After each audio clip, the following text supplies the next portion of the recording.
Am I crying?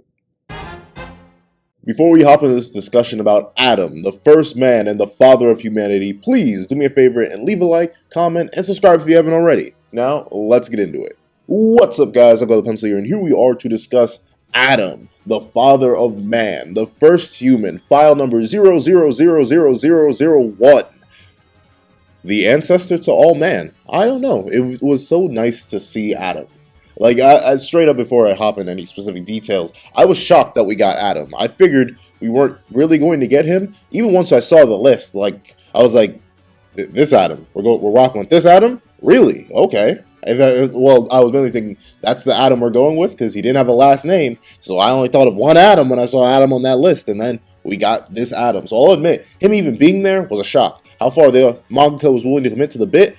A shock. However, let me hop into the most simple yet one of the most interesting parts of Adam's character. It's his design. Now here's the thing. In comparison to a lot of other characters, humans especially, Adam is relatively under-designed. And what I mean by that is, he doesn't have that much detail to him. When you look at him, especially compared to Lubu, compared to Sasaki, compared to Jack, compared to even Raiden, in terms of extreme detail, Adam doesn't really have that much on him. Literally just a leaf and his muscles. And you would think that would act as a detriment, but due to the fact that there's so little detail, it allows Adam's posing and Adam's design as a character to be a bit more flexible because he's a lot more easy to draw. You're able to allow him to mimic poses, you allow him to have these different dynamic appearances in comparison to a lot of his other contemporaries. I think that works well with his ability, because Adam is sort of a statue. He looks perfect, and that makes sense, because he is the ancestor of every last human, so every single trait of biodiversity comes from him. We all share traits with him, one way or another, and to see him being a basically perfect human, as he is the original, and we are the diluted remnants of that, it makes sense to see him being that statuesque, that perfect. And I think the leaf is funny. Honestly thought he was going to wear pants, but seeing him in just the leaf, it was actually pretty hilarious. I'm not going to lie, it brought a laugh out of me.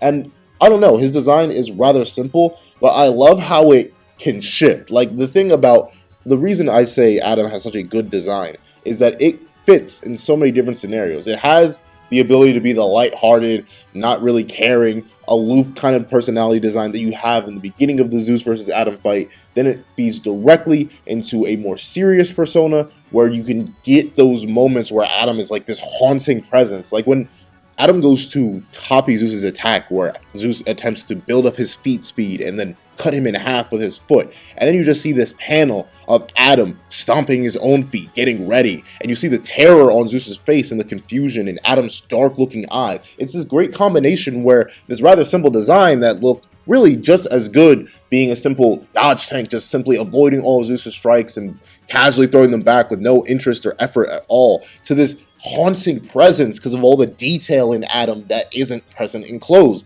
It's the way that the author can put more detail into Adam in the way the shading works, and how you can take away certain features of Adam, such as his eyes, and just make him, honestly, 12 times as terrifying. Because reasonably, he is kind of terrifying. From the fact that he can mimic all your abilities, then use them against you, and if you weren't Zeus, you'll probably die. And honestly, it's great. It's a simple design that gets the message done well, and I think it just works. It works for Adam being the first man. It explains why he's so perfect looking.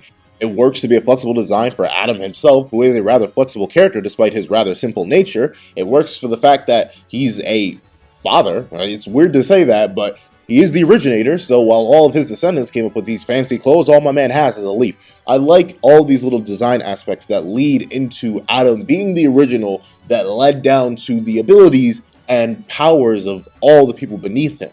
And I like that. It's really, really good stuff, and that's just off his design. Moving on to Adam as a character. The reason I love Adam so much is because he's oddly simple. However, you can tell that simple nature comes with a dark cost with it. Here's the thing. Adam is a nice guy. 100%. Even Zeus points out, hey yo, I don't see the flames of hatred in your eyes. What's the problem, man? What are you really fighting for? And then Adam straight up says, I'll quote it once again for the people in the back. I don't need any of that. There is no reason why. Is there any man that needs a reason to protect his own children? But I tell you, I cried. That's the thing. Adam is such a pure. It's so weird because he's a nice guy who just wants to fight to protect his children. And that's all he cares about. There's no other reason. He doesn't hate anybody. He doesn't have the time for that. He's too relaxed for that. He just wants to live a happy life. And when he sees his children threatened, that's when that monster steps forth. That one that does not care. The ultimate survivalist that will slay anything that comes to harm his children. And he views every single member of humanity, all who come beneath him, as his children. And that is what unites all of humanity, because Adam is just the guide. He's the original. He is the person who guides all of humanity forward. And it's beautiful. I love it so much because you don't really expect it. And the reason I love Adam so much is because of the flip. Because I'll admit, I like Zeus. No, not like Zeus, because Zeus figured it out. Every other god, every other person there thought that Adam was fighting with such ferocity and such disregard, like the ability to just cleanly snap Zeus's neck didn't seem like an accident. It seemed like it came from the hatred that Adam was supposed to possess for the gods. But then to see it recontextualized as no, it's just Adam being a good father. Like it's such heartwarming stuff, and it's so unbelievably pure. But you remember, Adam can and will kill for his children. Adam, the moment that Zeus doesn't appear to be ready to stand down, he literally warns him, this next hit will kill you. Adam is ready. Adam snapped his neck. He thought Zeus was down. He was ready to go because Adam will not hesitate to protect what he cares for. In his backstory, one of my favorite backstories, obviously, the reason I love it so much is because you can see Adam, the kind, caring person who just wants to live a happy life, such as when he's chilling in the Garden of Eden, eating with all his animal friends, and just relaxing, living a good life. Then the moment he hears that his wife is about to be cast out for something that she didn't do, he pulls up, instantly breaks all the rules, kills one of the guards, pulls up and instantly slays the serpent and just keeps it moving. Because he doesn't care. If you get in the way of anything he cares about, he will cut you down without hesitation, and he'll likely use your own abilities to do it. That is what I love about Adam. And then that's just the simple, basic stuff. The moment that Adam is actually forced to face a challenge, the moment Adam is actually starting to break down, because the thing is, Adam was sort of styling on Zeus the entire fight up until the point that Adonis came out. And we got to see Adam surviving for the most part, like just living his good life and pushing himself casually to his limits. But it once again was all casual. We never got to see like the true depths of Adam's limits and power. But to suddenly see Adam being forced to subconsciously raise his guard for the first time in the fight, to see Adam suddenly realize that I'm in danger. Oh no, it's the ability to humanize Adam to the ultimate degree, to bring him down to the level of man, to make him feel fear, something he hadn't felt up to that point, and something Adam felt in his entire life, because he was that powerful. He was the ultimate survivalist for a reason. He would overcome anything and everything except for death itself. And the thing about it, to see Adam go up against Adonis and to see him bleed. The first strike against Adam wasn't done to him by Zeus. It was because Adam himself had been pushing himself to the limit, pushed those eyes to the limit, his body, everything to the limit, to dodge death itself, because he knew that if he got hit, it was over. And it's great seeing that Adam, regardless of the fact that he is dying, the fact that he is burning his life away, he does not care. He does not hesitate to keep using those eyes. The only thing that keeps him alive and the only thing that allows him to protect his children. He keeps pushing himself, breaking himself, going further and further. And you can see how Adam goes dead quiet. All the mockery is gone. There are no words exchanged between these two men, these two fathers. They are going to the death, and they understand that now.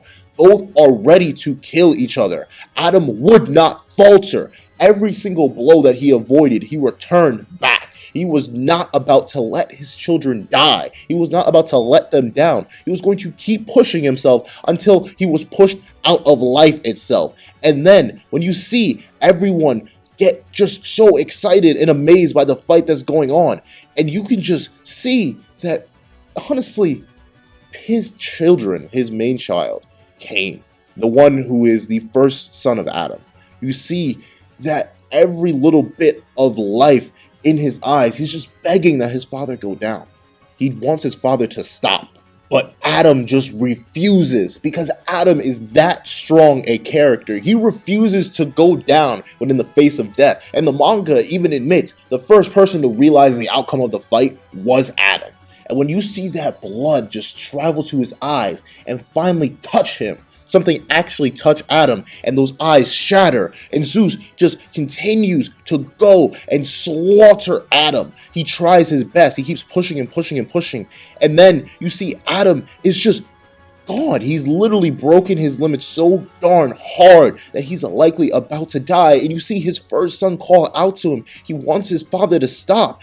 All of humanity wants their father to stop, because it's okay. He can stop. They want him to live. They want him to survive. And then you can just hear it. It all stops. All the cries, they stop. Because Adam knows somewhere out there a baby is crying. And he doesn't want them to do that. And he's there to protect them. He's there to make sure that he will beat anyone that tries to harm them. And then you can just feel it. You can just know that Adam, through his resolve, through his sheer willpower, the man with the strongest will, stops. After taking a barrage of blows that would have killed any other man, he just grabs Zeus by the hair, finds him, terrifies every last being on this planet, in the heavens themselves, and he begins to swing on Zeus with no regard, with nothing left. He puts everything out on the table to protect his kin, protect those he cares for. You see, the man isn't even using the eyes anymore. He is swinging just with his pure willpower alone, and he wins. He wins. Zeus falls to his knees, weakened, defeated. He lost. But Adam died.